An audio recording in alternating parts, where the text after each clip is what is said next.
ንስኺ ካብ ኣንስቲ ብርኽቲ ረገርሰኹን ብሩኽ እዩ ኦ ምልዕተ ጸጋ እግዚኣብሔር ምሳኺ ኦ ፍስሕቲ ደስ ይበልኪ ኃጢአትና ምንትኽስረ ፍቑር ወድኺ ኢየሱስ ክርስቶስ ምንታና ጸሊቕ ምሕረትን አሜን።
bibelstudier sammen med dem. Ja, produksjon med diakonene som skal være aktive på lørdager, så vi kan høre litt fra dem.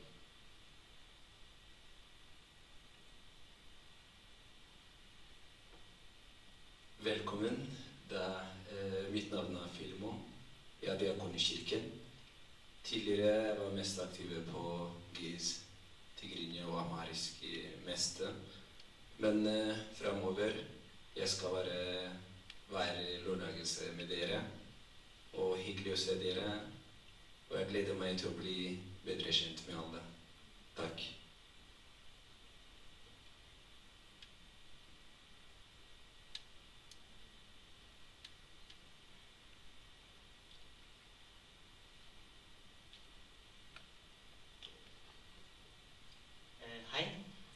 Jonas.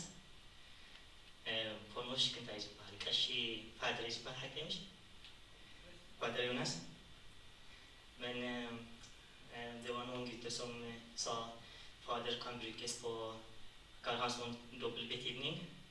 At når dere blir forbannet med meg, så kan dere bruke sånn bitte tonefall og så sier fader. Men fader malet abo malet kanskje malet ikke. Jeg heter ikke Jonas. I dag jeg her, og vet ikke når jeg kommer her neste gang. Men jeg gleder meg til å bli kjent med dere, og til å lære sammen. Jeg ikke en lærer, men mitt ønske å lære sammen.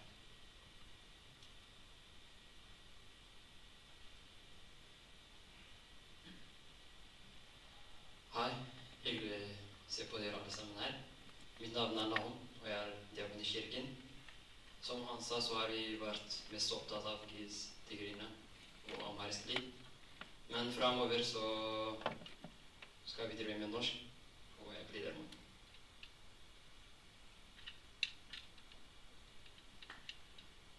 Flott. Kanskje også skal høre litt fra, eller ikke. Men mange av dere har I hvert fall tidligere vært kjent med Mathias og Ruth fra den WhatsApp-gruppen, for de av dere som har vært aktive der, og det de som også kommer til å være initiativtakere og kontaktpersoner for det lørdagsprogrammet her da, som kommer til å foregå hver uke. Kanskje noen ord fra... Nei, ok, jo.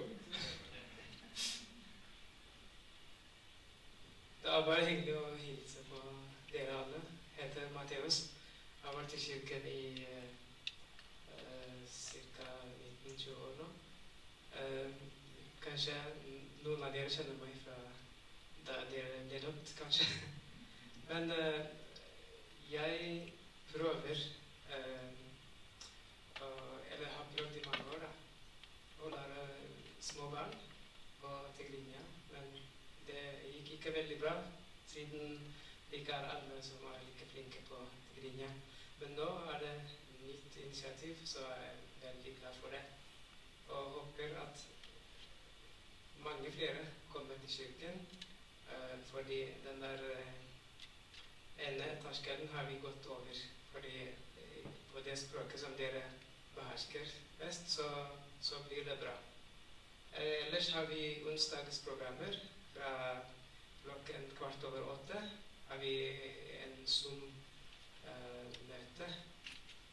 En del ungdommer med allerede, men det blir kanskje flere der også. Men hovedsakelig lørdagsprogrammet som tema I dag. Etter hvert så kan vi også, og dere kan bli kjent med det der onsdagsprogrammet, sånn at dere også kan være med fra hvor som helst på Zoom. Takk. Yes. Så det også viktig å påpeke at det programmet som starter opp nå på lørdager, på ingen som helst måte en erstatning for eksisterende programmer. Så det kommer til å fortsette med undervisning på fredager. Så blir det da en utvidelse av søndagsskolen med undervisning på norsk på lørdager. Og på søndager det selvfølgelig Køddasé, der alle velkomne. Yes. Neste på planen nå undervisning med kanskje Jonas. Men før den tid så det kanskje klart for kort lesemord. Første sang blir da Shumki Tso.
Simply so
Da fortsetter vi med undervisning med Kasjonas, hvor han da skal ta oss gjennom den ortodokse Toalo-kirkens historie, begynnelse og veien frem til i dag.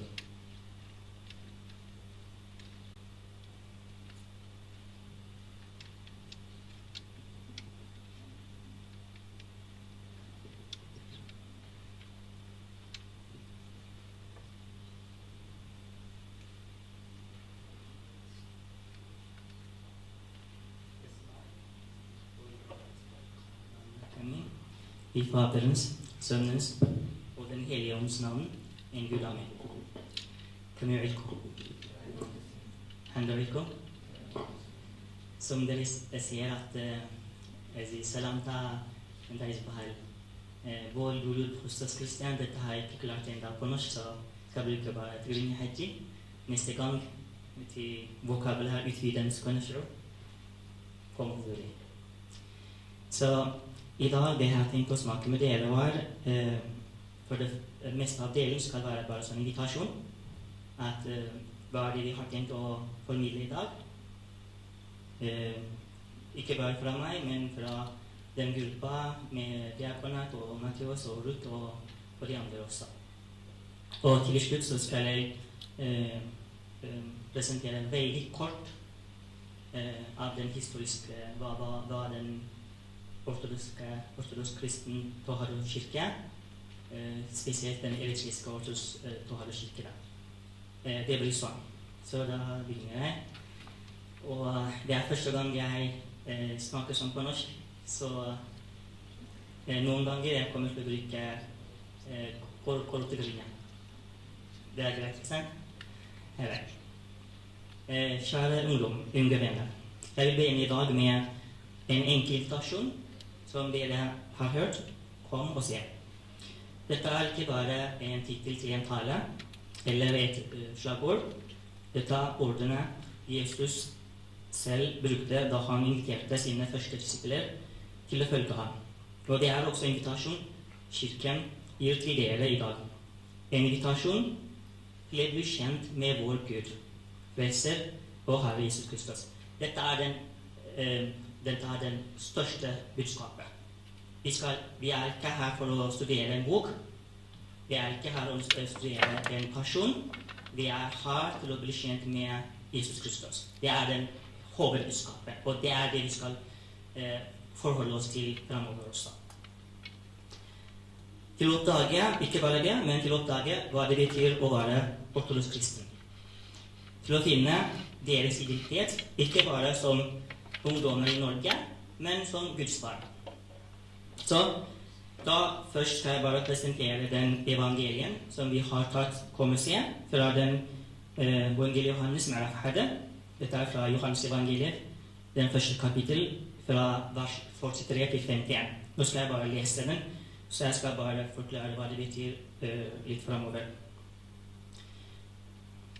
Slik lyder Herrens ord, som de ser i norsk kirker. Neste dag ville Jesus dra til Galilea. Han fant Philip og sa til ham, følg meg. Og Philip var fra Betsaida, samme by som Andreas og Peter. Så disse er de første 3 disiplene som fulgte Jesus. Og Philip fant Nathanael, og så sa til ham, vi har funnet ham som Moses skrev om i loven, og som også profetene har skrevet om, Jesus fra Nazaret, Josefs sønn. Dette er den invitasjonen som Philip har sagt til Nathanael. Og Nathanael svarte sånn, kan det komme noe godt fra Nazaret? Philip svarte, kom og se. Jesus så Nathanael komme og sa om ham, se, en ekte israelit, en som er uten svik. Så Nathanael spurte ham, hvordan kjenner du meg? Og Jesus svarte, før Philip ropte på deg, mens du var under fikentreet, så jeg deg. Og da sa Nathanael, rabbi, det betyr lærer på hebraisk, du er Guds sønn, du er Israels konge. Israels konge betyr sånn Messiah Malek, Kristus Malek. Og Jesus svarte, tror du fordi jeg sa til deg, Tror du at jeg sa at jeg så deg under fikentreet? Du skal få se større ting enn dette. Så sa han, sannelig, sannelig, jeg sier til dere. Sannelig, sannelig, مش بعمل ويكا بحكوا لكم هلغو. Dere skal se himmelen åpen, og Guds engler gå opp og gå ned over menneskets sønn. Når Jesus beskriver seg selv, så han bruker bare dette begrepet, menneskens sønn.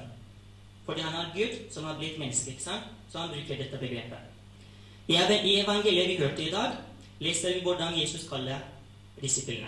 Først kaller han Philip, så går Philip til Nathanael og sier, vi har funnet ham som Moses og profetene skrev om. Jesus fra Nazaret. Dette er som for eksempel, det var profetene som har kommet som 700 før Jesus, som for eksempel Isaias, Nabi, han har skrevet mye om Jesus. For eksempel, jeg skal bare gi 2 eksempel. Dette er fra Isaias Isaiah fra 16. I Herrens Gud, ånd er over meg, for Herren er salvet meg. Han har sendt meg for å forkynne et godt budskap for de fattige, for å lege dem som har et knust hjerte, rope ut friheten for de fangene og frigjøring for dem som er enker. Dette er som profeten har snakket om Jesus 700 år siden før Jesus ble født. Så han på en måte tilknytter disse to med Philip snakker om disse profetene. Så hva var det Nathanael først? Han var veldig skeptisk. Han sa, kan det komme noe godt fra Nazaret? Nazaret er en veldig liten by, og den er kjent for å være sånn, de fleste som kommer fra Nazaret er for det meste som folk som har ikke sånn gode bilder til samfunnet. Og til slutt også den Nazaret er sånn veldig, veldig liten by. Men hva var det han Philip svarte? Han svarte ikke med argumenter. Han sier bare, kom og se. Dette begrepet, eller dette ordet, kom og se, dette er den vakreste og mest ærlige invitasjonen i hele skriften. Dette er den mest ærlige invitasjonen til alle sammen. Ikke kom og tro på alt med en gang, og ikke sånn her er beviset, det er bare kom og se. Hva var den symboliske betydningen av fikentreet? Hvorfor sa Jesus til Nathanael at før Philip kalte deg, jeg så deg under fikentreet, ikke sant? Da har vi sånn 2 tradisjoner. Det ene er da Philip gikk for å kalle Nathanael. Nathanael var under fikentreet. Dette er en forklaring. Og den andre var, husker du da baby Jesus ble født? Herodes prøvde å drepe alle barna i Bethlehem. Husker du hva det kom? Husker du? Eller skal jeg fortelle historien? Hvor mange av dere husker den historien? Ok, de fleste. Så dere husker, ikke sant? Nathanael var en av disse, han var baby den gangen. Så mor og hans, en av de tradisjonene som vi fikk, var at mor og hans gjemte ham under fikentreet. Ok? Så Jesus sier på en måte at, husker du den gangen at mora di gjemte deg under fikentreet? Den gangen det var meg som beskyttet deg. Så det er ikke bare den, men samtidig, da Philip gikk for å kalle ham, han var under fikentreet. Så han var på en måte koblet de 2 ting. Og den andre ting er, når du leser i Bibelen, i hele skriften, dere kommer til å finne at Israel, nasjonen Israel, eller den folken av Israel, den symboliske forklaring for Israel var som fikentre.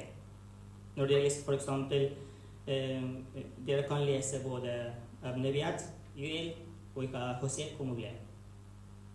Skal jeg fortsette? Er dere med? Ok.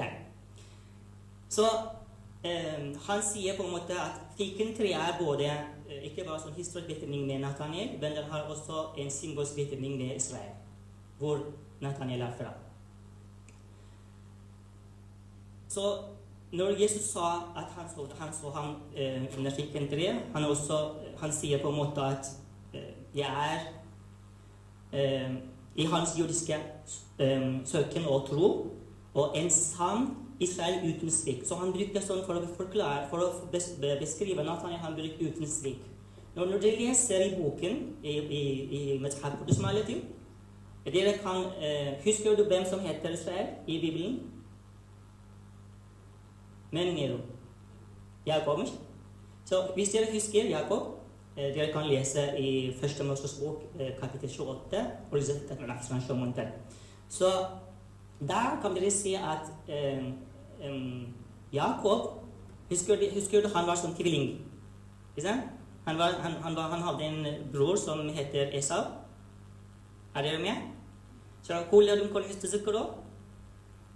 han var født fordi da han ble født, han holdt halen til broren sin. Så mammaen hans kalte han Jakob, ikke sant? Det betyr han som holder halen til, eller foten til broren sin. Og når dere leser i boken, i Bibelen, en av de beskrivende som gitt til Jakob han var med svik. Det betyr han hadde noen ting som han veldig svik. Så når han sier til uten svik, han på en måte tilknytter dem og var israelten med Jakob også. Og en av de ting som er i Bibelen da Jakob rømte fra sin bror til Betel, så han så en stige, og da så han at han drømte om det var en stige reiste på jorden og toppen nådde til himmelen. Og Guds engler steg opp og steg ned på den. Og han så den. Så da skjer da Jakob flytter fra Esau over natten ved Betel. Og han våkner og sier, sannelig, Herren på dette stedet. Og jeg visste det ikke, dette må være Guds hus og himmelsport.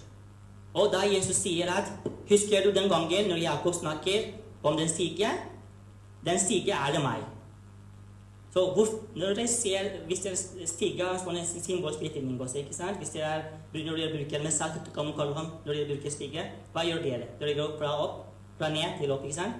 Eller hvis dere har vært oppe på taket, så kan dere bruke stige for å komme ned, ikke sant? Jesus på en måte beskriver seg selv som en stige, fordi han både Gud og menneske. Hører dere om alle? Rett seg? Skal jeg fortsette? Ok. Ingen stress.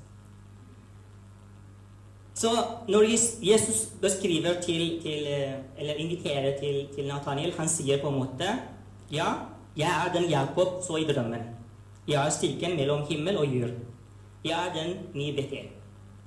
Og du, Nathanael, en sann Israel som kjenner sannheten, vil se den åpenbart. Så da kjente med en gang Nathanael og sa, du Guds sønn, du Israels konge, Messias heilår. Dette også startet på disiplene reise. Og samtidig det din og min reise. Troen begynner ikke nødvendigvis med at vi vet alt, men det begynner med et blikk, et møte og en nysgjerrighet. Disiplene var vanlige unge menn. Noen var fiskere for det meste, og noen bare arbeidere. Når Bibelen sier at de var arbeidere, det betyr sånn, tenk den laveste type jobb dere kan forestille dere. Hva den laveste type jobb nå? Kom igjen, prøv å hjelpe meg. Hva du sa?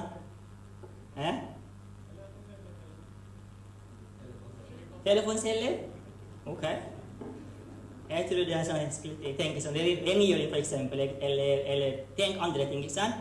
Så disse disiplene var sånne mennesker. De hadde ingen teologisk utdanning, men de sa ja da Jesus inviterte dem. Og de forandret hele livet deres, ikke bare deres, men våre også. Slik også for dere. Dere unge mennesker som lever i en moderne verden. Kanskje føler dere at ortodoks tro noen gammeldags, for eksempel. Vet ikke.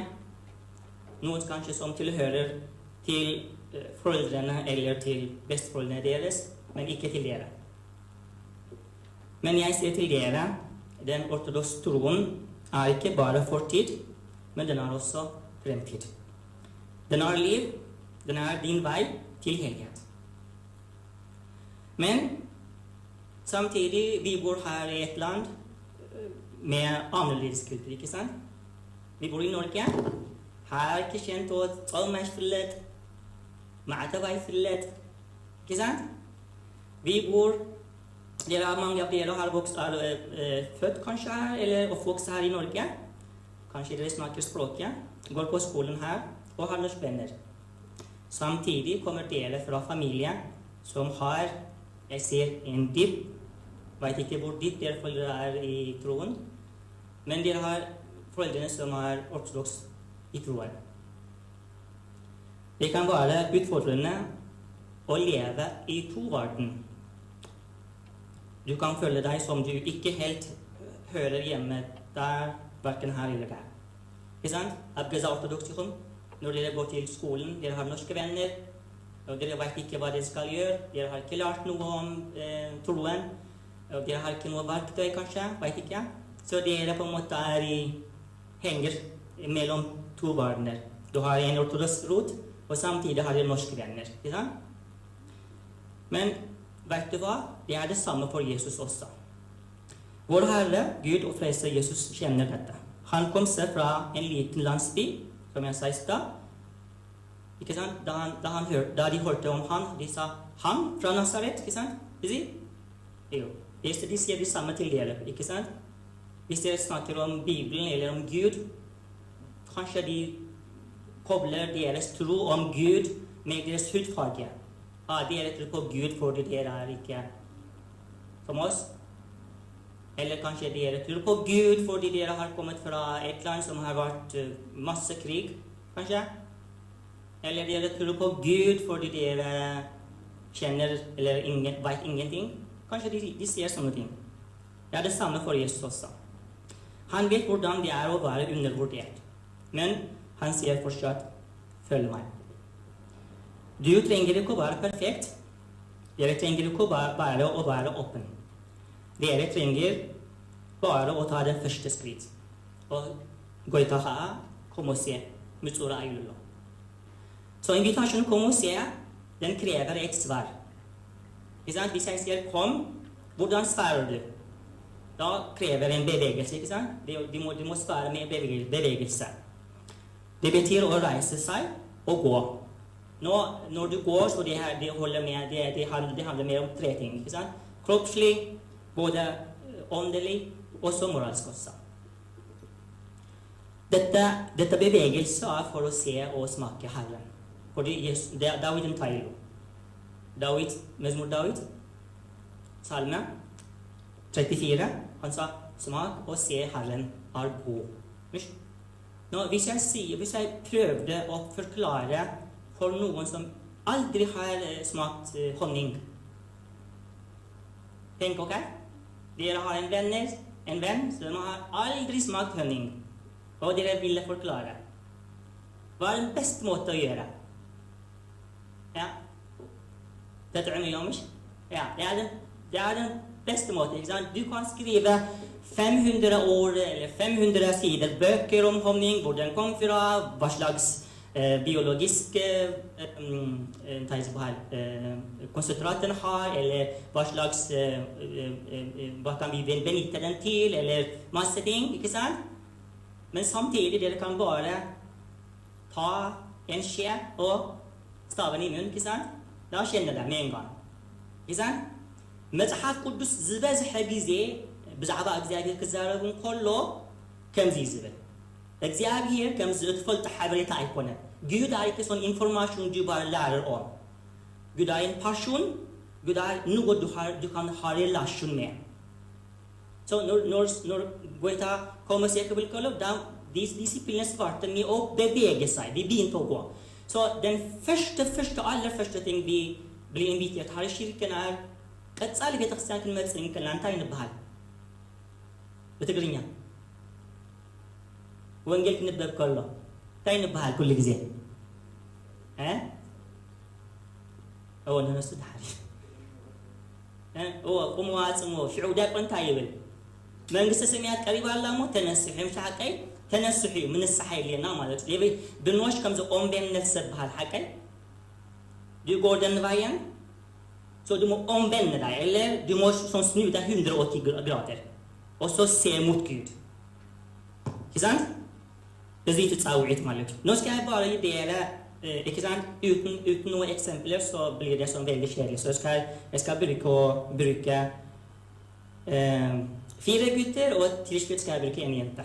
Det det for nå, men neste gang skal jeg bruke jenter også, for å være sånn, både begge kjønn, ok?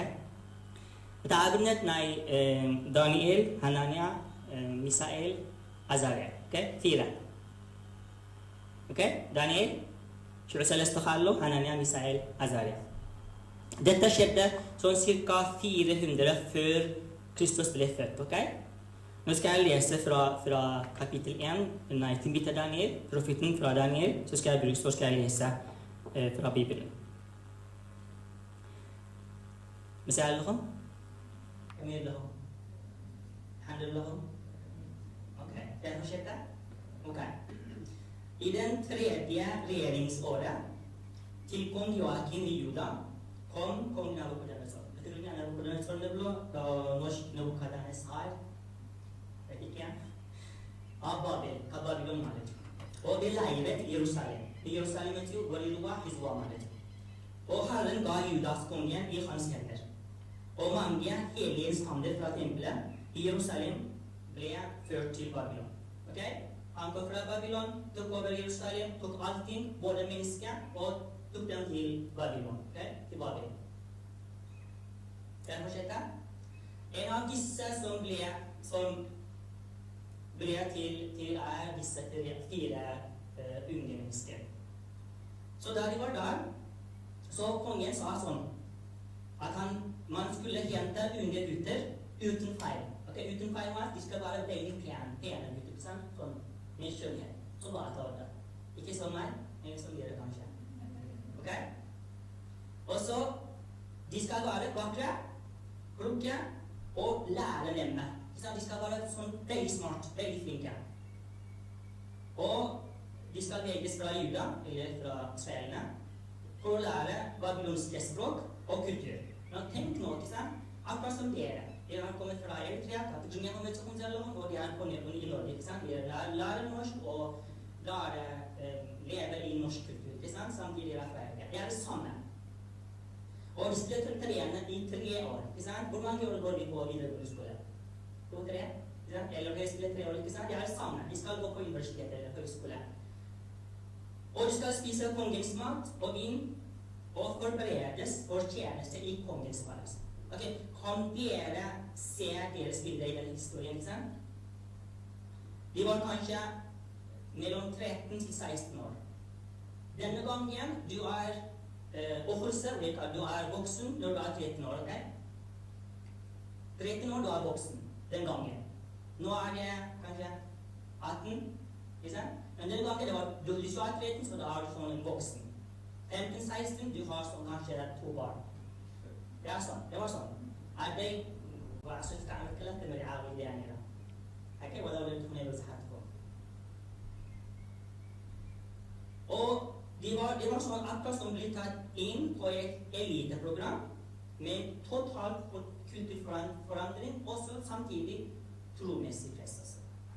Ja, og han, dere ser det, ikke sant?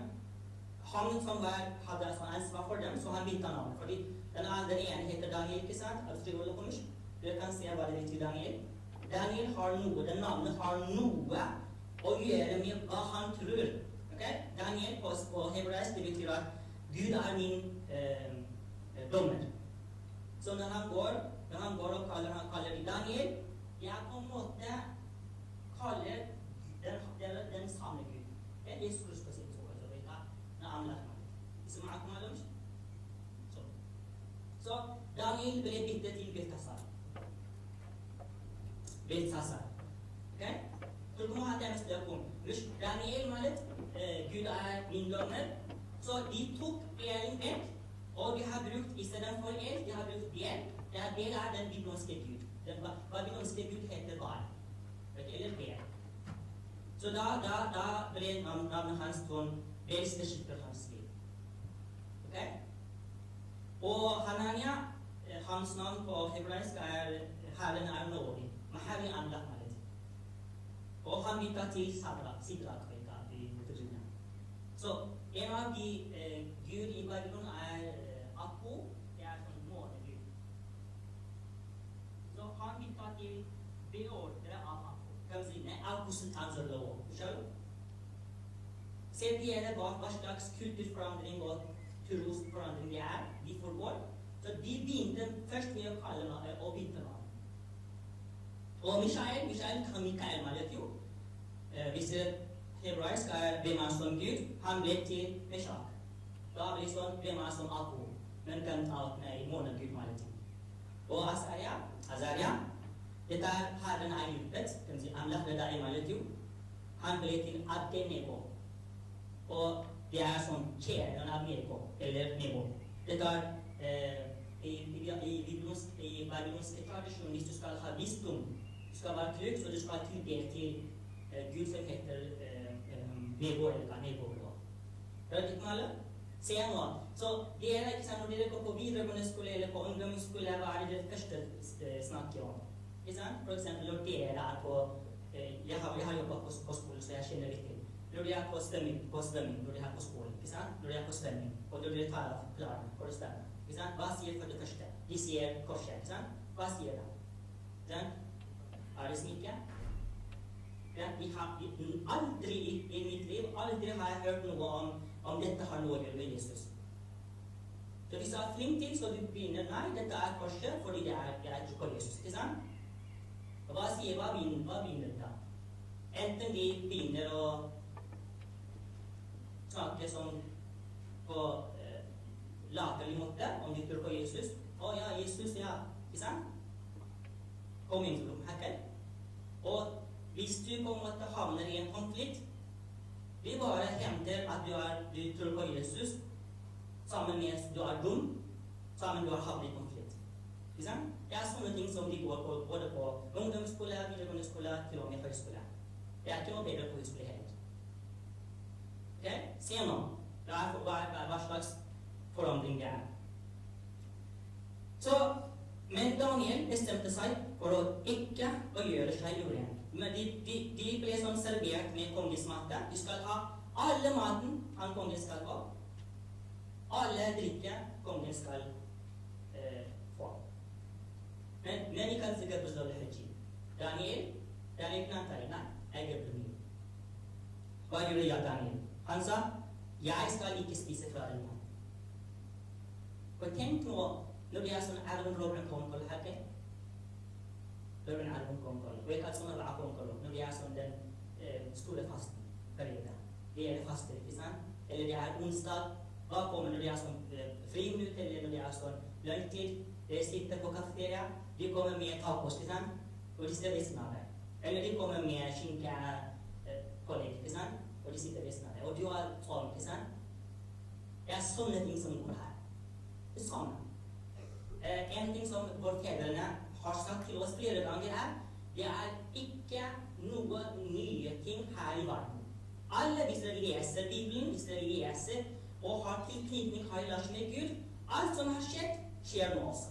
Og det som har skjedd fremover også. Det er ikke noe endringer, det er ikke noe nye ting. Dette er skrevet flere ganger i Bibelen. Så da sa Daniel, jeg skal ikke spise fra den maten, og han ba om tillatelsen til å ikke bli urent med dette. Og han ba, kan jeg bare få lov å ikke spise denne maten? Hvorfor? Men hva har mat å gjøre med Gud? Det er tre grunn med denne. Det første er de babyloniske kongen, det er både, de har sånn tre deler. De er tilbedt som Gud. Det er akkurat som Gud. Det er av Gud. Og samtidig han er høye prester. Det er han som veier sånn kjøtt til guder, til Bel, til Apo, til Nebo. Og samtidig, noen av de matene er noen av disse uren mat. Kan du kalle dem tribul sadar, al-hasama eller zallo. Så han, Daniel, sammen med disse 3 gutter, sa nei takk, vi skal ikke spise fra dette. Hvorfor? Fordi hvis de spiser den, da viser det at det er ulydighet, eller det er ulydighet mot Gud. Så her er det som skjer der, vil forandre deg. Så de sa, la oss få lov å ikke spise fra den maten, bare gi oss grønnsaker og vann. Vi skal drikke og spise bare grønnsaker og vann i 10 dager. Og la de andre spise fra den maten som ble servert fra kongen. Og gi oss 10 dager. I 10 dager, hvis det er svak, så skal vi spise fra den maten.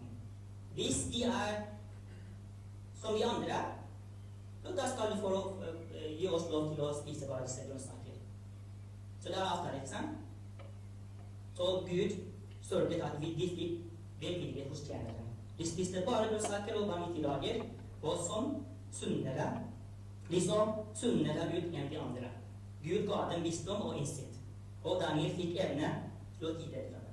Etter 10 dager, de ser ut som enda vakre, enda stor, enda sunnere, og de andre spiser kjøtt og vin og andre ting, og samtidig de så svakere enda. Så hva er det vi skal lære fra den herfra? Dette etter treningen ble de stilt frem for kongen. I visdom og innsikt var de 10 ganger bedre enn alle de babylonske vismennene. Daniel forble i kongens hoff helt til Asher kom. Så dette er en ting som dere kan lære fra den historien. Ok? Så skal jeg komme til den jenta. Nå har vi sett 4 gutter, og så jeg kan presisere litt om Kristina. Hun er fra Georgia. Dette var sånn rundt 400 etter Jesus Kristus. Hun var opprinnelig fra Kappadokia. Kappadokia er her, hvis jeg tilkaller hun var fra der. Og hun var fra en kristen familie. Hun var denne kursgirgiskjennere. Dere kjenner kursgirgiske, kursgirgiske han som var på Ferris Ta'inu Ta'ala Så som ung jente fikk hun et kall fra Gud for å reise til Kartil. Kartil, det er i Georgia. Dette er et hedensk land. Dette er et land som ikke tror på Gud. De har sine masse typer guder. For å først med evangeliet. Så Nina reiste alene, uten støtte fra kirke eller myndighet. Hun hadde ikke noen prester eller biskop eller noe. Hun bare gikk sammen, bare alene. Hun var bare et enkelt kors laget av vinranker. Vin. Hun har laget et kors. Hun var tok den. Så hvis dere googler Nina Georgia, så dere ser at hun er en hellig dame med et sånt kors som er laget av vinranker. القصة تسهل مسكين الرزق. Og hun har budet dette mennesket at så blir asirat, at så blir alinato. Så når hun går, så hun har et kors på hennes kår. Så kan jeg ta det. Hun kom til et folk som ikke kjenner den sanne Gud. Hun ble møtt med skepsis, og det var ikke minst språkbarriere. Og det er sånn fremmed kultur. Men hun levde et enkelt, kjærlig behandling. Og begynte å undervise kvinner, barn om Kristus. Og det er ikke at hun kan si hun har ikke gått til de av Gud prester for å snakke om Kristus. Hun bare levde et hellig liv. Bare sånn enkelt liv. Hun har ikke brukt masse ord. Hun bare levde et rent og kjærlighet og sånn. Et liv med full kjærlighet av Jesus Kristus. Så hun begynte å undervise kvinner og barn om Kristus. Hun ble helbredet. Og så det var en gang hun helbredet kongens kone. Han heter Miriam. Så Gud bruker hendene for å vende hele folket til Kristus. Da kongens kone ble helbredet, Charlotte Lucas, ok, nå fra i dag, vi skal bare følge hennes Gud. Så hvis dere leser som kirkehistorie, en av disse landene som har erklært det kristen første gang, eller for det første en av disse var Georgia. Det var i år 326. Så han bare sa, nå framover, kristne skal være statlig religion. Nå det et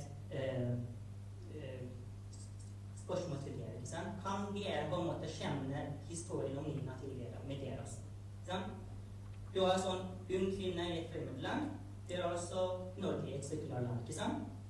Hun har måttet opp med språklig og kulturbarriere, lever mellom morsmål, ikke sant? Hjemme til Grunngjev, dere har norsk jobb. Ikke sant? Hun har forandret hele landet med tro og bønn. Hva kan vi gjøre da? Vi også kan påvirke vår barn, ikke sant? Det som i nærheten, med bare som kjærlig, med bare som veldig høflig, med bare som veldig snill. Det bare. Så, kjære ungdommen, dere trenger ikke å være berømt, eller ha 1000 følger, eller vite alt. Det eneste dere trenger å bare si ja til Gud. Slik den hele Nina gjorde. Hun var et fremmed i et nytt land. Hun forlot ikke troen. Hun delte den med kjærlighet, visdom og utholdenhet. Så Gud inviterer også som dette. Dette som invitasjon. Vi må komme og se og være sånn ekte kristen. Ikke bare sånn at vi kristen her og hedensk ute. Det blir så gammelt. Kom og gjøre det. Så hva det vi har? Hva skal vi gjøre nå fremover? For det første den største verktøy vi har i tro.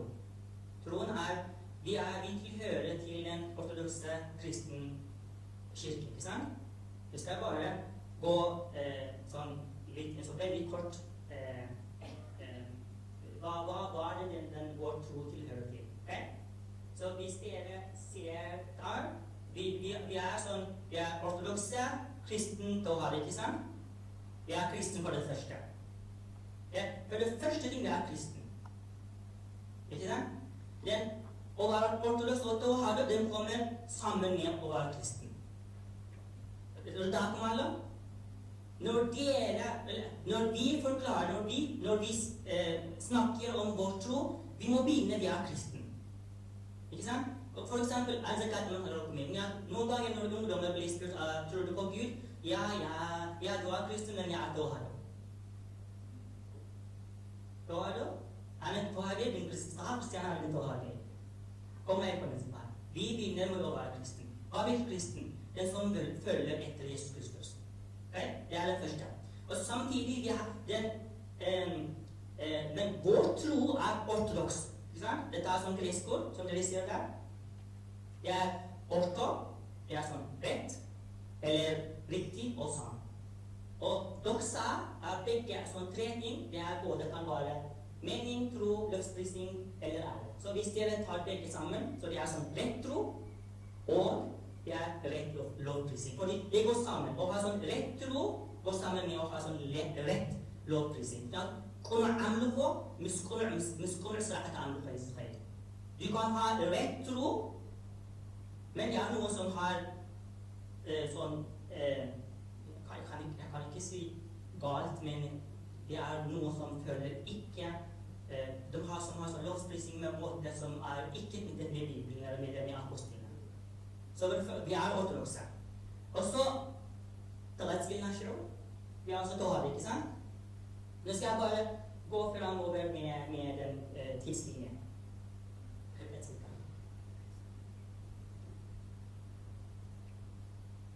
Jeg kan bare forklare hva jeg skjønner. Vi har sånn 4 eller 5, jeg kan bare begynne med 5. For det første dette kan vi huske, ok? 33, skal vel? 33, ok? Dette da Jesus med tungstensen, oppstandelsen, ok? Også dette det året kirken ble født. Det det visse året, det året Jesus kan måtte seg, ok? År, kan det? 33, ikke sant? Shru Hamsa Halo. 50 det den første konsil, eller apostlene kom fra hele verden og møtte opp og snakket om troen. Nei, hvor har jeg stedet? Hamsa Halo, ok?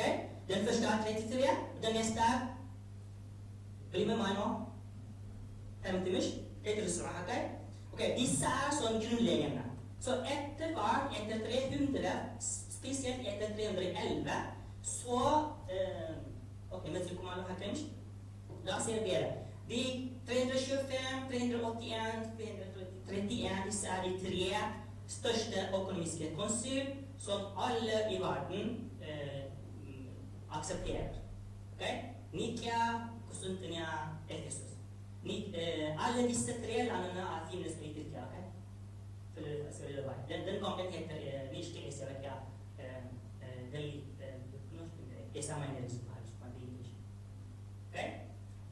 Disse 3 konsilene, eller alle kirkelederne, kom fra hele verden og snakket om troen, og så har snakket om hva vi tror, hvem Jesus? Hvem Jesus? Dette det aller viktigste ting vi har snakket om. Vi har ikke kommet til å snakke om hva skal vi si til jentene da, eller hva skal vi gjøre med gutter. Vi har aldri snakket om sånn. De eneste ting det vi har snakket om hvem Jesus? Okay? Så hvis du vet hvem Jesus, de andre ting kommer etter hvert. Okay? Navnet til dere. Dere med? Navnet til dere heller. En gang kom de vil ha noe av at det har sett her til. Etterpå det kommer til å spørre ting. Jeg vet ikke, men jeg må bare få det med en gang, ok? Noen ganger når vi kommer til kirken, vi kommer så med vår liste, ikke sant? Vi sier da, ok, underhører jo, jeg blir Jesus, jeg følger Jesus, hvis den, jeg skal ikke følge Jesus med det. Abnet bakom, hadde om ettertakken, ok? Dette ekte historie, det var en biskop som var i kirken, så han kom med en gud, ok, som var liksom bøstete hår, eller andre hånden til vi, jeg snakker ikke om dere, det bare sier et eksempel, ok? Så han sa til biskopen, Abuna, ቤተ ክርስቲያን ብዛዕባ ጸጉረ ቀማቅማ እንታይ ትብል? እዛን ዋስ የሽርኬን ኦም ሆልስቲን ቀማቁና እንታይ ለመስለኩም ነስተቲን ሽርኬን ሲየላ ብልሸት ኢየሱስ እዛን ሽሮ ቤተ ክርስቲያን ኢሎም ሓጢአት ተመልካተ ቆረስ ነገረካ ዳ አምደሪ ሽርኬን ለዋረዳይ ቦርዳን ይኳን ክሊት ላይ ነ ሲም Men kirken aldri vil lære deg om hvordan du skal, hva slags hår skal du ha. Eller vi kan igjen snakke, ikke sant? Vi er lov å ha som vi kan, når vi kommer til kirken. Det det ting som dere spør, ikke sant? Det sykt på den snakker. Så alle disse 3 ting snakker om hvem Jesus, ok? Nikia sa Jesus Gud. Konstantinia, den sa Helligånden også Gud. Og Efesus sa Jesus både Gud og menneske. Han ikke to. Nå må dere skjønne, ok? Han ikke to at han noen ganger han har Gud, og noen ganger han har menneske. Han har både Gud og menneske. Ok? Så fordi han har Gud og menneske, så Maria, og ikke Stingel Maria, ወላዲተ አምላክ ትባሃል። ቴዎኮስ ትባሃል በግሪክ፣ ok? Dere kommer alle? Så i 451, hvis du går til neste, så skjedde en konsil. Ok, så da har du det malet. Den beste forklaringen dette så. Dere må lære dette ordet, meafistisk, ok? Dette betyr at det samme ting som jeg har beskrevet til nå. Mia betyr forent av natur. Han er både Gud og menneske. Ok, da har du malet. Og hvis vi går til neste, vi skal lære om dette fremover, ok? Ikke stress, bare ta bitte. Shiro, ተዋህዶን ማለት እዩ ልጅን እንታይ ይመስለኩም ክርስቶስ አምላክ ወሰደ እሺ አምላክን ሰበ አና ቦደ ጊሎ መስከ ሽሩ ተዋህዶ እንበለውላጤ ሀግዙኒ ትሳሄ ሚጠት ኦፍልጠት ሐቀምሽ ኮኖሽ ጊዜ ነበር በስተኛ ካም ይላል አትልኩም ክርስቶስ ምሽ ክርስቶስ ikke i forvirring, ikke i forandring, ikke i deling, ikke i atskillelse. Okay? Vi skal lære om dette, ikke stress. Så i 451, hvis du går til neste,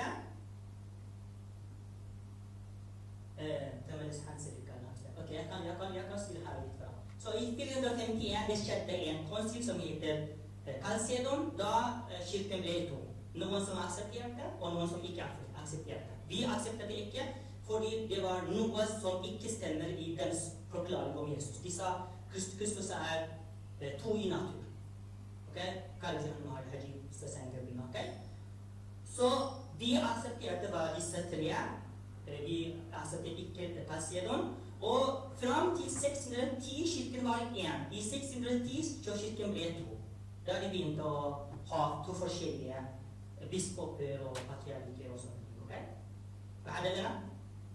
Ok, så har jeg litt sammen.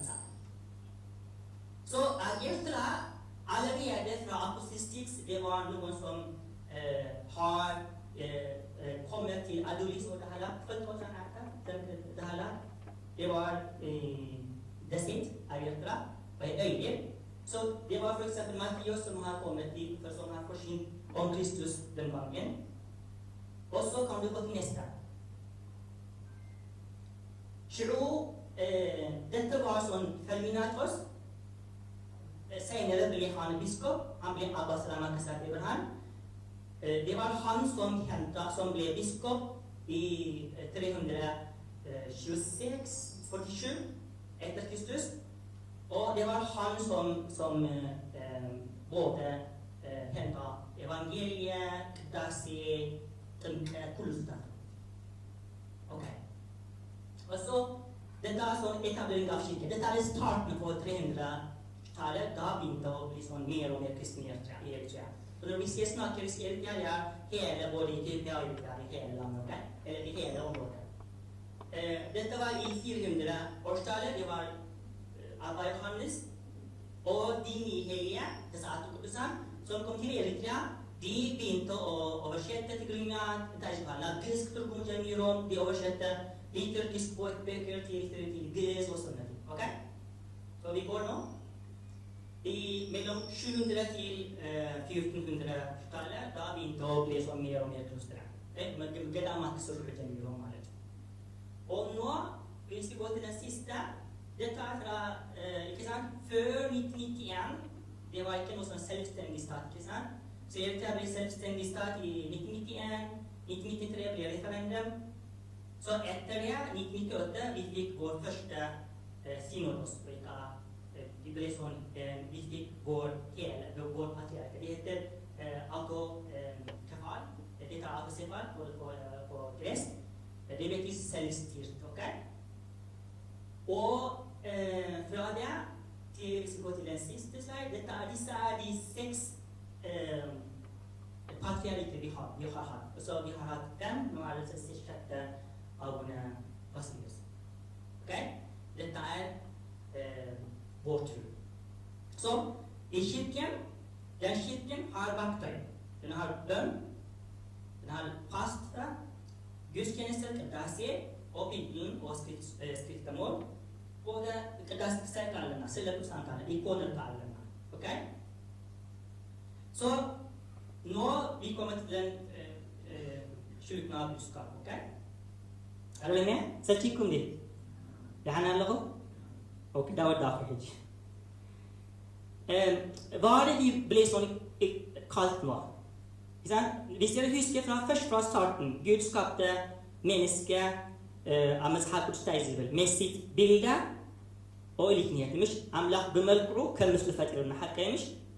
Og i kirken vi sier eller den bildet er noe som er gitt inn i oss, og likhet er noe som vi kan vokse i, eller vokse til å være med. Hva er det denne? Bildet, noe som er gitt inn i oss er bevisst. Nebavi skal være Nebavi. Og å snakke, den evnen til å snakke, ikke sant? Fornuften. Det er Nebavi. Lebbau har vel Lebbaui, og den evnen til å, den fornuften, den evnen til å tenke, ok? den har vi inni oss. Også hyawitalen. Ok? Hyawitalen. Vi har Guds ånd inni oss som lever i evighet inni oss. Ok? Dette er den bildet som er inni oss. Men vi kan vokse i kjærlighet, vi kan vokse بقدسنا احنا عاد بنخيل بتحتنا احنا عاد بنخيل اوكي vi er noe som vi er blitt innkalt til å bli mer og mer som Jesus. Dette er som invitasjon. Så hva er det viktig for deg her og nå? Nå har vi snakket litt, vi har gitt deg litt eksempel. Vi har snakket litt om Daniel, Anania, Azaria, Misael. بزعبا كدسنينا تزالنا لنا نكمل بيت الله. Okay? Nå, dette er sånn, alle dere er invitert, ikke sant? Dere som er ungdommer over 16 år. Ikke bare ungdommer, men alle sammen, uansett hvem du er. Men ikke bare til den kick-off-dagen, men til et liv. Et liv med Kristus. Et liv der du kan stille spørsmål, lære, og ikke minst falle og reise seg igjen. Ok? Det er ikke noe stress, vi kommer til å falle flere ganger. Men, betydningen tayo baslakum ክርስቲያን ኩዕሶ እዩ ዳ እምበሪ እንኳ ኣይኮነን ኣቦታት ብነሽ ነገረኩም ኦቫራ kristen er ovara som en bal. Okay? Ikke som ovara som en egg. Hva skjer hvis eggen hva skjer? Ferdig, ikke sant? Men hva skjer med bal da? Spreker, ikke sant? Kommer vi kristne tådøpt til sida. Så dere er kalt til sånne liv, ok? Ikke bare for å bli perfekt, men sånne ting. Et liv der du kan oppdage hvem du virkelig er i Kristus. Ikke bare i seg selv, men i Kristus. Så det begynner med å enkelt invitasjon. Kom og se. Okay? Så i dag kan være en ny begynnelsen for deg. Ikke fordi alt må forandres på en dag. Okay? Dere kan bare gå på nett og bestille Bibelen og så bestille et eller det er ikke det som skjer, ok? Ta det rolig. Vi bare går sammen. Men fordi du er det eneste du må gjøre er du må ta en beslutning i ditt liv, ok? Og bli bare kjent med Jesus. Okay? Og bli kjent med Gud. Fordi David sa, hva var David sa? Kom, se og smak. Hva skal vi smake? Og smake at Herren er god. Okay? إذن تعدينا نازلنا تعدنا متقطع عموه. Okay? Så må vi bruke stedelig. Dere må begynne å bevege dere. Hvor dere skal begynne den bevegelsen? Den eneste bevegelsen som vi ser i kirken flere ganger er disse her. Okay? Omvende seg. Okay? Hvis dere bare ser mot allen, hvis dere ser mot verden, dere kommer til å bli mer og mer som verden. Men hvis dere vender dere mot Jesus, men dem skal komme til å møte som litt. Mer og mer av Jesus, ok? Spiller ingen rolle om du har make-up. Spiller ingen rolle om du har fletter, gutter. Bryr meg ikke. ولا زي ما يقول تسوي حكي من كلهم وكيل زاروا زاروا هذا اللي كبر هذا اللي يكون هذا كلهم vi bryr seg ikke. Det eneste ting vi lengter etter er at dere er her. Okay? Og ikke bry dere om hva som skjedde før. Ikke sant? قدم كم زي تجربة اعتبار اوكي vi har begynt nå vi skal bare fortsette, ok? Vi som er her, prester, diakoner, lærere, foreldre, arbeider og mentorer er der. Vi er her for å gå sammen med dere. Her skal vi gå ikke alene. Vi skal gå sammen. Vi skal bli kjent med vår tro. Enda viktigere med Han selve troen er. Om vår Herre, Gud, frelser Jesus Kristus. Nå skal jeg lese den siste ting som jeg elsker mest. Det tar fra Johannes Marafis som hadde. Ånden og bruden. Okay? منفسن تابع ክርስቲያን ከም ዝብሉ ዕድሙ ታመርዓት ዕድሙ ኣሎ ኦኬ ኦንድን ሄሊ ኦንድን han inviterer og bruden er kirke, ok? Ikke den bygningen. Kirke er de som er her, ok? Hva er det som inviterer? De sier kom. Og den som hører, skal si 'kom'. Og den som tørster, skal komme. Men hvis du er tørst, så skal du komme. Men den som vil, skal få livets vann for intet. Du skal betale ingenting.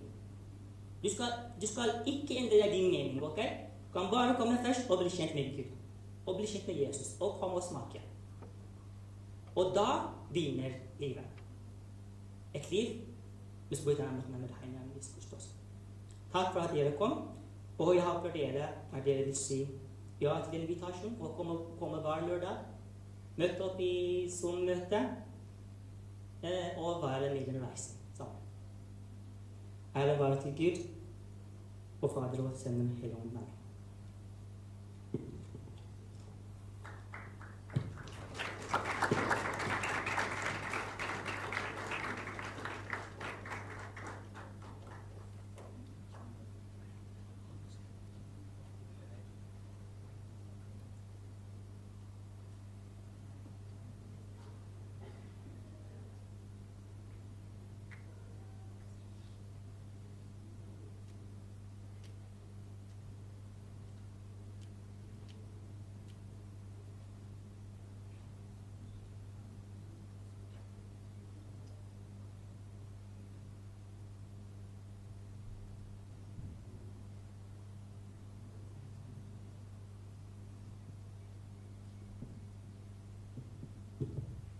Ja. Tusen hjertelig takk til Jonas for et innholdsrikt program. Jeg tror mange lærte mye. Jeg gjorde i hvert fall det. Da er det tid for mat oppe, hvis de er ferdig, men før den tid så blir det messemor. Andre messemor på programmet er da Kåber og Arler.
Takeshi, Jonas og våre diakoner kommer til å stå foran der, eller sitte foran. Så får dere lov til å sende inn anonyme spørsmål. Ja, still alt. Altså, ingen dumme spørsmål her i dag. Alt er lov å spørre om. Så benytt den muligheten dere har nå til å lære fra disse.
Da er det bare å skanne QR-koden, så blir det sendt inn anonymt inn på Mentimeter. Så vil våre prester og diakoner få se spørsmålene.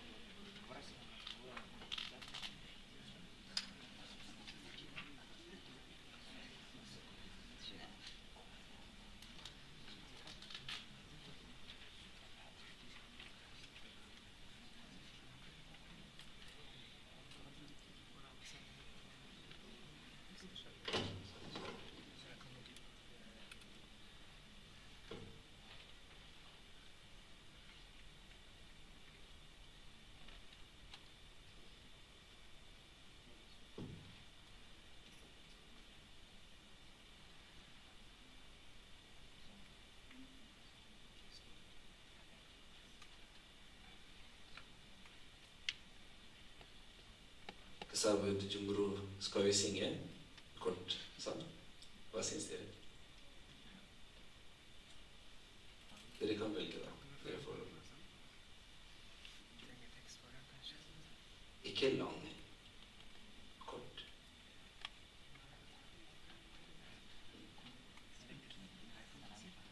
Bite Kristianna. Er det noen som kjenner sånn? Mariam Tabi. Bite... Kjenner dere? Mariam Tabi, liksom. Mariam Tabi. Mariam Tabi, ish. Ish, بسم الله سيئ حبيل. Mariam Tabi, kullu fitrati. Mariam Tabi, kullu fitrati. Ya wa ya isat melekoti. Ya wa ya isat melekoti.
Jeg kan lese.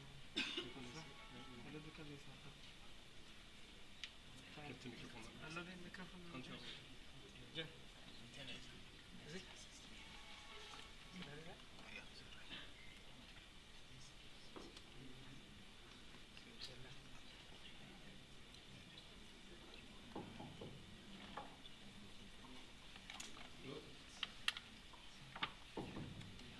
Da har du kommet til neste spørsmål.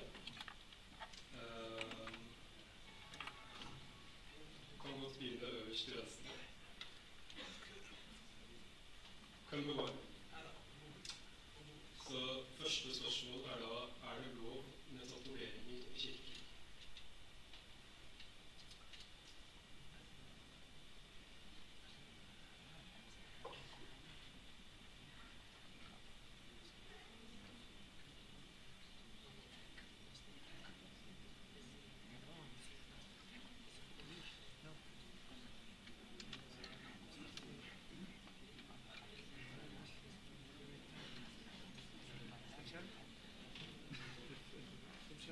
Ja, spørsmålet var om det er lov å ha tatovering. Er det sant? Ja. Ja. Det finnes, når vi er i kirken, det er første dagen vi har kommet til kirken i dag, og akkurat som prest Jonas har sagt flere ganger, når vi kommer, vi kan ikke komme med sånn perspektiver, altså hvis jeg skal følge, eller jeg skal følge Jesus, og det må være det og det og det og det. Ellers det går ikke, ikke sant? Den første ting vi tenker, for jeg svarer spørsmålet, først og fremst når vi kommer til kirken, og vårt plan, vi som er her som lærere, vårt plan er at dere skal bli kjent først med Gud. Og så etter dere har blitt kjent med Gud, det finnes 10 forskjellige regler, ikke sant? Og så når dere blir kjent med reglene, så etter det dere får i hodet sånn riktig spørsmål. Altså, jeg kan si nå for eksempel, det er ikke lov, men det er ikke svar. For hvis dere går for eksempel, vi er samme, akkurat vi er koptik-ortodokse, ikke sant? Det finnes i Egypt, de fleste har tatovering, de fleste prestene. Så hvis jeg sier nei, det er ikke lov, altså hvordan Egypt har, så de fleste som er ledere til og med i kirken, patriark, de som er ledelsen i toppledelsene, så de har til og med tatovering her i hånda. Men, så dere kjente hva jeg mener, ikke sant? Det finnes, du kan si ja, det er lov, og ja, nei, det er ikke lov. Det er ikke sånne svære vi kan svare, men vi kan forklare, for eksempel, hvorfor de som er i Egypt har tatovering i hånda med kors. Ikke sant? De fleste, det er veldig mye krig i Egypt for eksempel. Det er sånn konflikt mellom muslimer og de som er kristne. Så de blir døde, sånn at noen ganger, vi som har vært i Sudan og andre steder, vi hadde, som det heter, meskel, ikke sant, ma'tab. Men hvis det skjer noen, altså hvis vi blir stoppet av politi eller muslimer, når de spør oss, er dere kristne? Med en gang mange har tatt av. Det er veldig lett, ikke sant? Ta av, du blir ikke drept. Du kan si at jeg er ikke kristen, jeg heter Mohammed, jeg heter Ali, du kan si det masse forskjellige ting, men de som er i Egypt, de har kors i hånda, de kan ikke ta bort, de blir drept. Så det eneste er hvorfor du har tatovering, hvorfor vil du ha det? Og så de fleste her i Norge, eller i forskjellige land her, vi som er spesielt, vi ungdommer, mange tenker at vi er ikke pene nok. Vi vil ha ekstra her. Vi er ikke fornøyd med oss selv. Så det blir landsvær, men det finnes ikke noe som heter nei eller ja. Totalt sett, så det er nei. Vi har ikke lov å ta. Så det må være meningsfull. Så det må være sånn, hvorfor skal du ha det? Du må vite hvorfor skal du ha tatovering først, ikke sant? Men planen, som jeg har sagt, planen er i dag, eller fremover, dere skal lære først hvordan skal dere leve med Gud. Så hva er reglene? Hva Herren sier? Så det viktigste som er planen er det, så håper jeg at dere har fått svaret. Har det blitt svært? Greit? bara för att ge lite tajs på här. Då sa okej? Hedji, vad var det han sa nå till slut? Först ska vi ha tatuering, sant? Är det för att bli mer som Jesus? Eller vem är det vår förbild när vi vill ha sån tatuering? Det är den viktigaste ting dere må tenke litt om. Okay? Så da har jeg spørsmålet for eksempel om magepissing. Om det er lov. Hva er det den andre ting? Dette er sånn noe å gjøre med utseendet selv. Hva mener med selv? Tatovering, piercing. Til og med når du har for eksempel, når det er sommer, at du har jobba med sånn styrketrening og har sånn stor muskel, og er det lov å gå med bare مش ما بيسكول نمرة إن شاء الله كم يكام خارج كذي مش بزوج نكرة det er mange ting som de spør og ja, de har vært ungdommer, ok? Det er ikke noe nytt. Vi har også selv tenker, vi er كل ما بزلوا خميا حجيم بدي خمس vi har tenkt sånn også, ikke sant? Og ha sånn frishår og buzzer halva. Det aller viktigste ting er hvis du er kristen, og hvis du er seriøs om din tro, og ifølge til kirken, vi har lært at vi har sånn forbilde av Jesus Kristus. Jesus Kristus.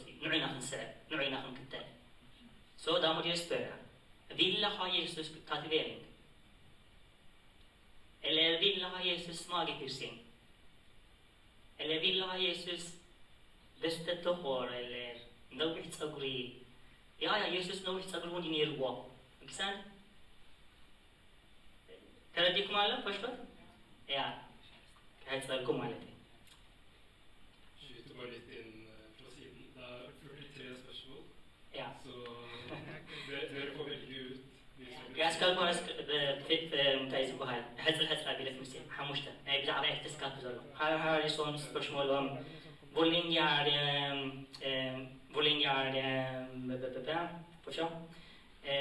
hvor lenge kan man ha kjæresten før man har forlovet seg? Eller er det lov å bo sammen før ekteskapet?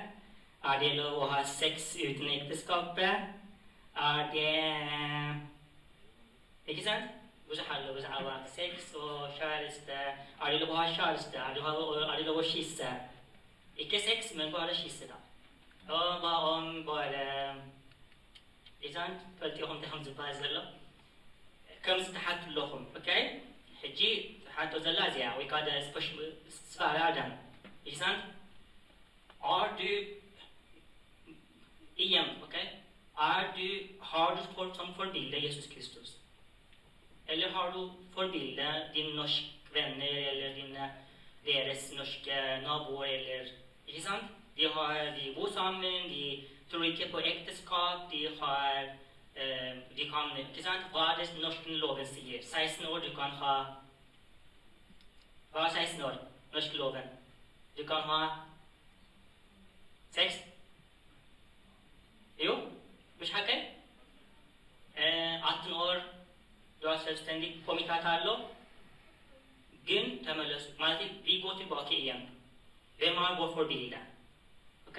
Her er ikke noe å gjøre med regler, her er ikke noe å stramme ting, her er ikke noe å gjøre med å sette veldig smal vei for deres. Det er ikke sånn, det handler aldri sånn i kirken. Det handler om å følge Jesus Kristus. Så hva er den beste måte å følge etter Jesus Kristus? Da vi går tilbake til det spørsmålet. Kan vi ha sex uten ekteskap? Ikke sant? Da må jeg spørre dere selv, ok? Kan jeg bli mer som Jesus hvis jeg kan ha sex før ekteskap? Kan vi bli? Kan vi være med, eller kan vi bli mer til Jesus hvis vi har sex uten ekteskap? Eller hvis vi bor sammen? Hva er poenget? Hva er det vi skal gjøre hvis vi bor sammen? Hva om kjæreste da? Ok, hva er poenget å ha kjæreste? Skjønner dere hva vi snakker om? Sånn? Vi kan ha tema om sex, vi kan ha tema om kjæreste, vi kan ha tema om forskjellige ting som fremover, men en ting som dere må spørre flere ganger til dere selv er, hvem er det vi følger etter?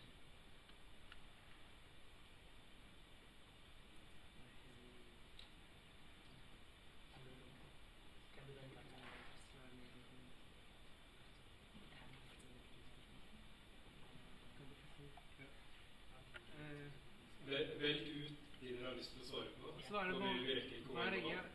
gjør det bare litt kort på. Og gjerne kort. Ellers skal jeg.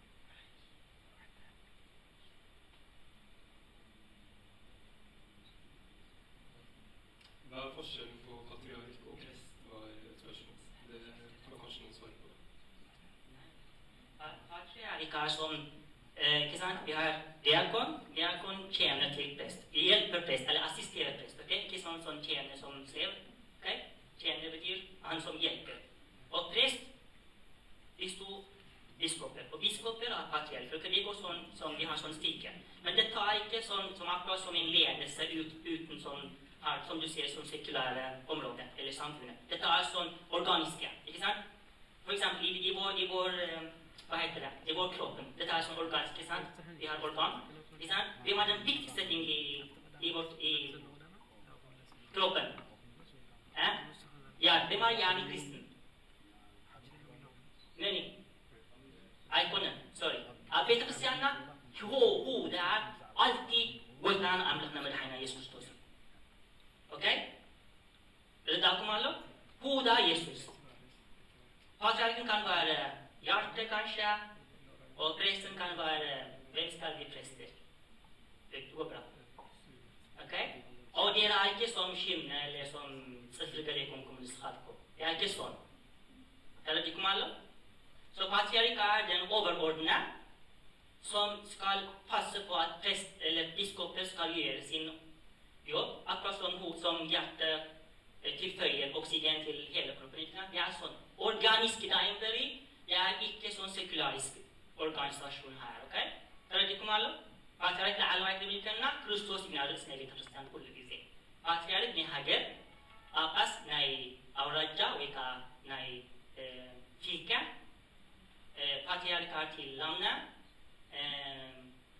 biskop till filka och så präst till var kyrka och diakon har ingenting.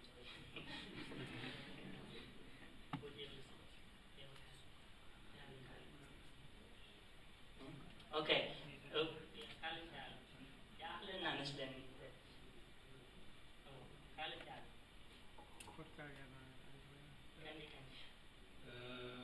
Hvorfor har vi forskjellige retninger innenfor kristendom? Kort svar. For å følge Jesus Kristus. Det er ikke, som jeg sa, det er ikke sånn reglene, hvis dere ikke skjønner hva det betyr å være kristen, reglene kommer ikke først, ok? Reglene kommer etter det. For eksempel, hvor mange av dere spiller fotball? Ikke har fotball, og ikke håndball. Noen som, ikke sant? Ok, hva er det som kommer først? Jeg er villig til å spille fotball, ikke sant? Her er det håndball, alle, og svømming, noen ting, ikke sant? Hva er det første? Den viljen til å spille fotball. Så, for å spille fotball, hva gjør du, Abzelha, men jeg ser jo det? Det er ikke øvelse på å spille fotball, for å bli flink på fotball. Trene, spise sunt, ikke sant? Brokkoli, galatola, aleka, provi. Ok, er det regler, eller er det liv? Ikke sant? Det er sånn. Hvis du skal, hvorfor skal vi faste cirka over 180 dager i år? Ikke sant? Hvert år hvis vi faster cirka 180 dager. Hvorfor skal vi faste? Eller hva skjer hvis vi ikke faster? Ja? Allem teater vi. Du blir urmager, ikke sant? Du blir usunt, ikke sant? Det er et liv. Så for å leve et kristen liv, du trenger noe sånn vei. For eksempel, hvis du skal, jeg kommer fra Kongsberg, ikke sant? Jeg er selv fra Kongsberg. For å komme til Kongsberg må jeg følge veien, ikke sant? Hva skjer hvis jeg vil kjøre hvor jeg vil? Så, ulykke, ikke sant? Og jeg kan ha bått i midtsen. Jeg har ikke også i midtsen. Probably i Bergen, hvis jeg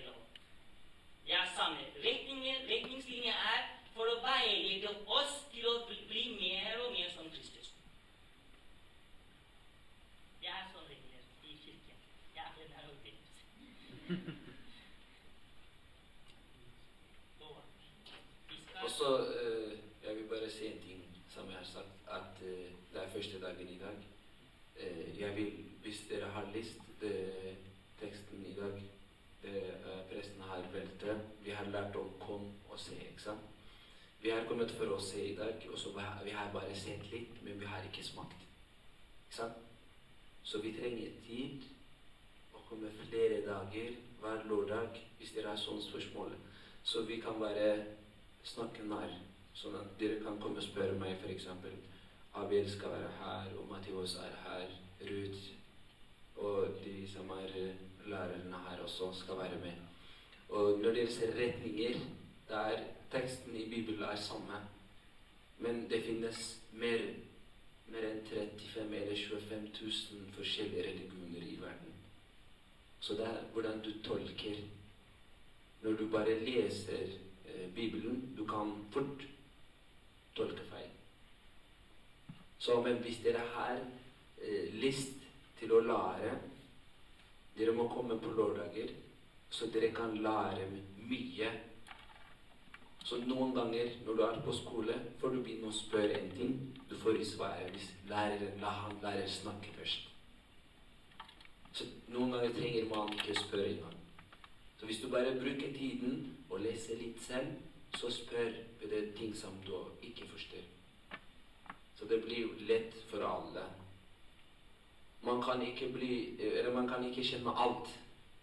Til og med Havariet, apostler, så de har ikke kjent alt.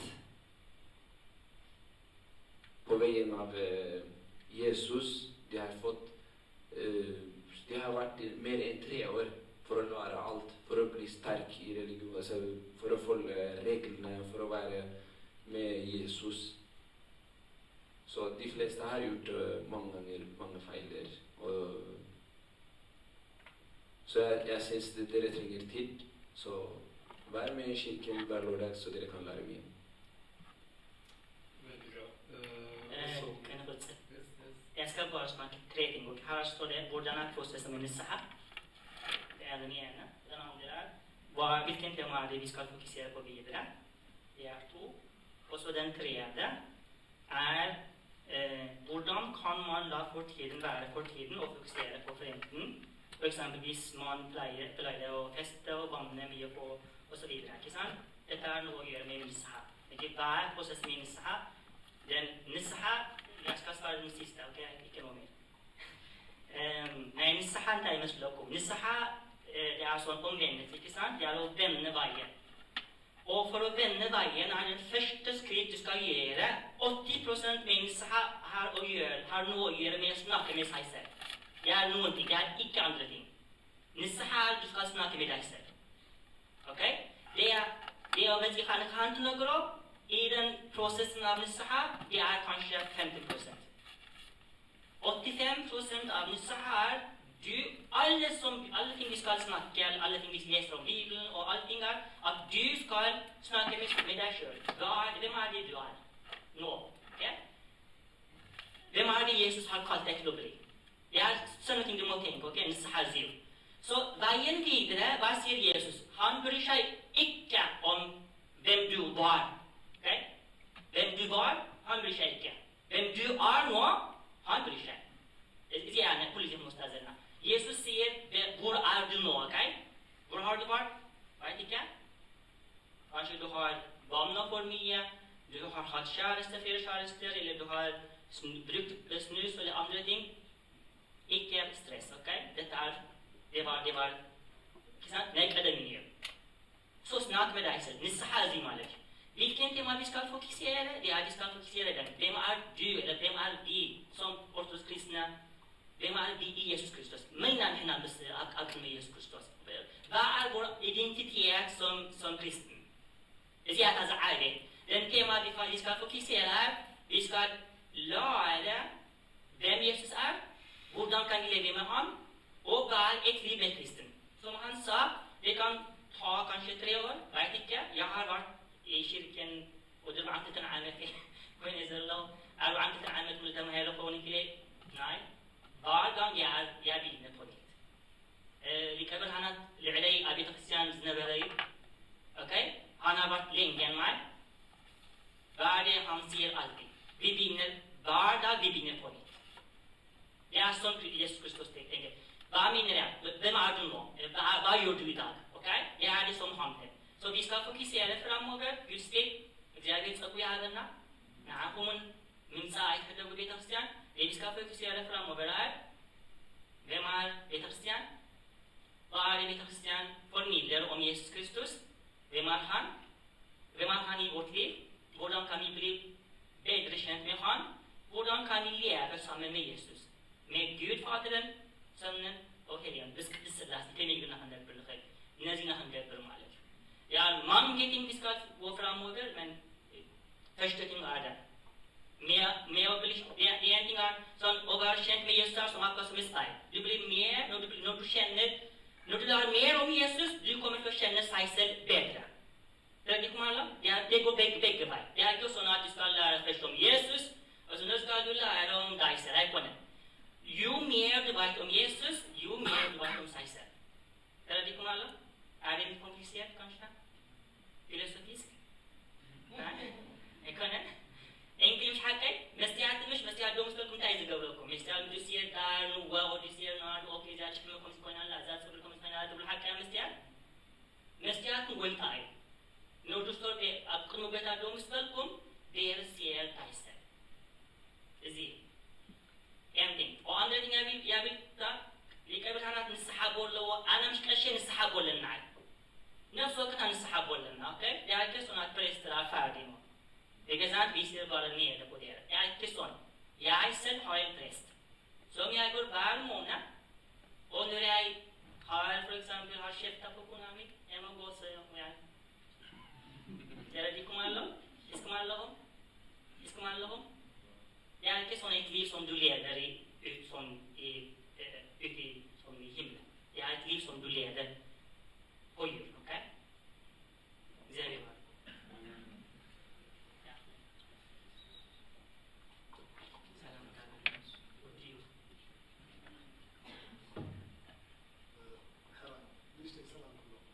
يا هزار عندك بسمع بقول وفس قدوس أحد أملاك آمين كم يوعدكم قدوس أملانا زيارير بأنا أمزهم عليكم زلالة عالم زخارن استمسكنا اليوم تسمعهم حكي تقرني أمش كاب تقرني استولدكم ليش تقرني هذا خير الصعوب تقرني هزار وكم على بدعمي بيت كريستيان لو ما أنت أزياء تحبيسا نقعد حمد صاحب أنت هايز بالكلام الله تداريني أغنى قدام بيدروس من على حدا تداريني طيب لنا كل سب كم سعري لنا كل خبرقاني كم عندها مروري لنا سعرينا قد عندها غايرك قال እግዚአብሔር لنا نزلعنا ننبر تنعقدوا هذا كاني يزيل لنا مالتي بحصر زبلت زي حج نبركم بዛ عدس عاده ትምህርት ይዘለና مالتي كل سب كم سعر قبلنا كله حجي مهد سامر كوينو صبو سعري يوصالو مش حق كل خبرخاني كان عندها مرور يبلنا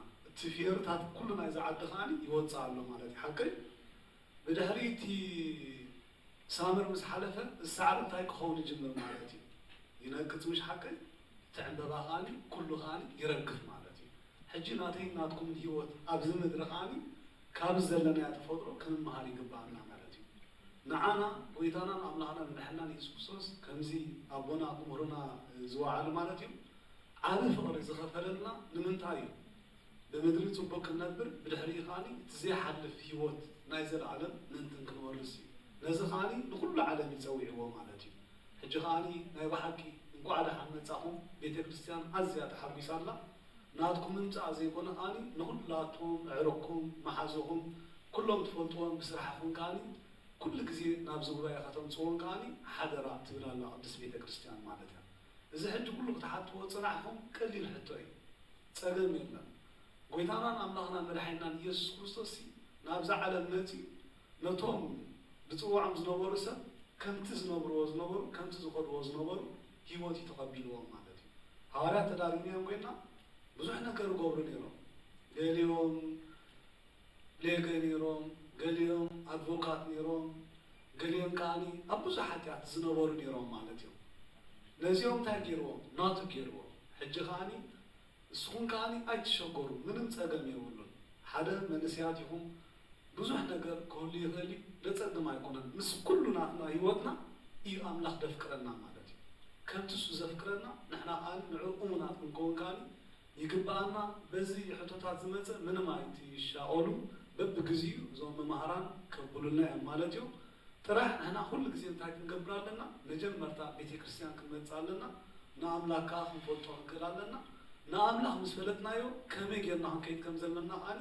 ኣምላኽ ባዕሉ ክምህረና እዩ ማለት እዩ ሞኒ ሕጂ ከይንወሓልኩም ብጣዕሚ ኣዝና ተሓጒስና ቤተክርስትያን ተሓጒሳ ኣላ ማለት እያ ኩሉ ግዜ ከምዚ ክትመፁ ቃኒ ሓደራ ትብል ፅኒልኩም ስለሰማዕኩም ቃና ኣብ ትገብሮ ጸሎት እግዚኣብሔር ኣምላኽ ይስማዓኩም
Da blir det ጸሎት med Keshi Jonas, og så blir det mat og Kahoot oppe etter det. በስመ አብ ወወልድ ወመንፈስ ቅዱስ አሐዱ አምላክ አሜን። መሐሪ አምላክ ይምሐረነ፣ ተሳሊ አምላክ ይሳለነ። ናይ ምሕረት አባ ናይ ሰንበት ጎይታ ዝኾነ ጎይታ አምላክና መድሓኒና ኢየሱስ ክርስቶስ ኣብ ሰማይ ዘሎ ምሕረቱ ኣብ ምድሪ ዘሎ በረኸቱ ይዓድለና። በረኸቱን ረድኤቶም ኩሎም ቅዱሳን በረከት ወላዲተ አምላክ ቅድስት ድንግል ማርያም ይክፈለና። መደብና ሓሳብና ንሱ ዝኸብረሉ ንሕና ንባረኸሉ ኩሎም ነፍሳት ዝድሕንሉ መደብ ገብረልና። ናዋርያት ጥበቦም ዝገለጸ ትብዓቱ እውን ዝዓደለ ንስሓ ዝኣትዉ መንገዲ ዝኸፈተ እግዚኣብሔር ኣምላኽና ንዓና ንስሓና ተቐቢሉ ጥበቡ ዓዲሉ ትንጓዓዞ ኩሉ ጉዕዞ ንሱ ዝኸብረሉ ንሕና ኸ ንቕደሰሉ መደብ ይግበረልና። እዚ መደብ እዚ ናይ ምጅማጥ ዘይኮነ ክሳዕ መፈፀምቱ ብፀጉ ሓልዩ ብመላእኽቱ ሓልዩ ብበረኸት ቅዱሳን ሓልዩ ናይ በረኸት በደክ ገብረልና። እግዚአብሔር አምላክ ለምንዋለና በረከት ቅድስት ድንግል በረከት ቅዱስ ሚካኤል በረከት ኩሎም ቅዱሳን ሐዋርያት ጻድቃን ሰማዕታት ተቀበለ እግዚአብሔር አምላክና በረከቶም ይብዛሐልና። ንበላው ነዘበሰሚያ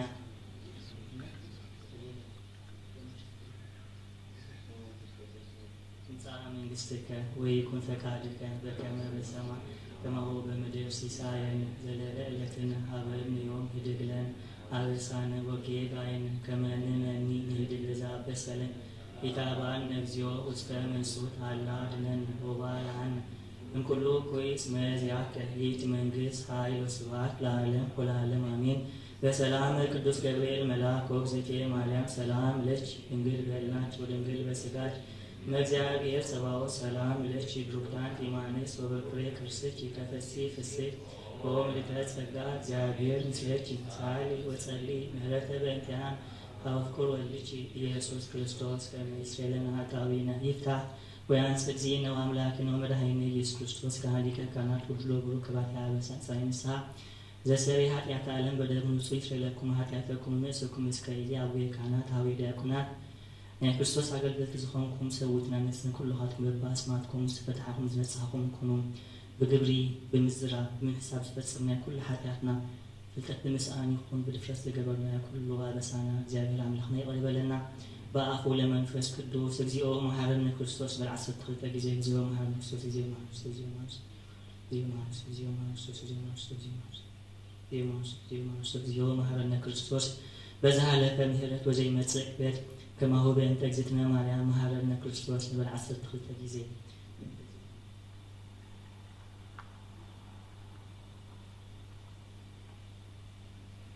እግዝእትነ ማርያም መሐረነ ክርስቶስ በእግዜ ኢየሱስ ክርስቶስ ስሪ ኃጢአት የኃጢአት ብዙ ከእግዚአብሔር ታማሰር ኃጢአት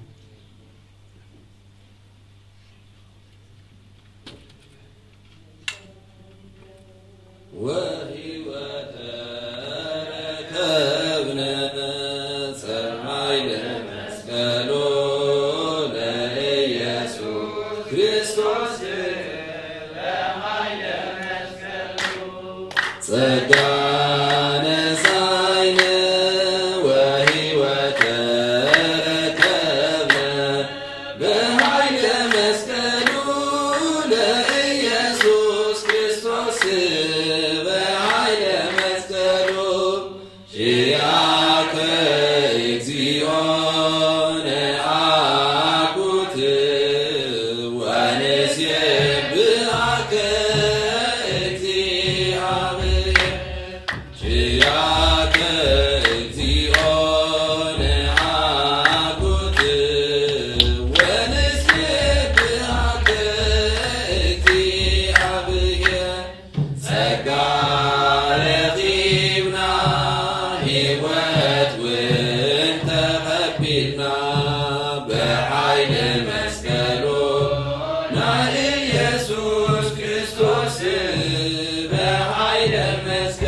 Ne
Da er vi ferdig her nede, så bare å begynne å trekke opp.